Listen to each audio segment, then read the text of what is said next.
Hello, it's Samuel from Sabre Adhesives here. Today I'm going to run you through how to spray our Sabre canister adhesives. The first thing to consider is the width of your spray pattern. This is controlled with the lock nut just behind the trigger on the gun. To start with, turn this back 3 to 4 turns. Depending on the type of adhesive you're using, you may still need to adjust the gun slightly to get the correct spray pattern. When spraying, it is important to keep the gun 100 to 150 millimeters away from the surface and at a 90-degree angle. When spraying your workpiece, it's important to spray with a stop-start spray pattern. Do not hold the trigger down at the end of each run, because this will create build-ups of adhesive, which is a waste of adhesive and will take longer to tack off. A good way to tell if your gun is set correctly is to listen for a hissing sound. If you hear more of a gushing sound, it means your gun is open too wide. The best way to control the coat weight of your adhesive is to vary the speed that you're spraying at. If you're spraying too fast, the coat weight will be too low and you will notice a curve in between the webs of the spray. If you're spraying too slow, the coat weight will be too high. The canister guns are highly adjustable, simply using the lock nut behind the trigger.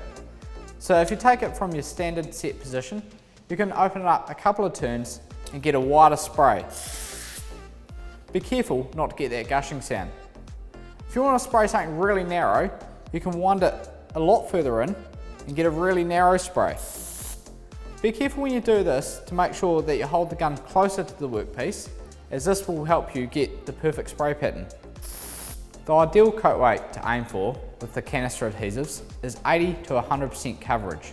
Now I'm going to quickly demonstrate the spray techniques we've discussed by bonding this piece of MDF board to this piece of acoustic wall lining. Take the gun set up in the standard position like we did earlier and spray your workpiece. Also, for best strength, you can do a 50% overlap between sprays, but this does depend on the type of adhesive you're using and the substrates. Now that you've sprayed both substrates, leave them to tack off. This will usually take 1 to 5 minutes. An easy way to test this is to use the back of your knuckles and touch the surface. If the adhesive feels tacky but does not transfer onto your fingers, then it's ready to bond.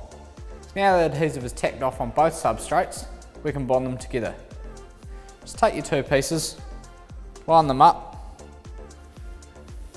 and then push them together. After you've done this, it's important to apply pressure to your bond line. An easy way to do this is with a standard vinyl roller. Take your roller, roll the full bond area and ensure you get even pressure across this area.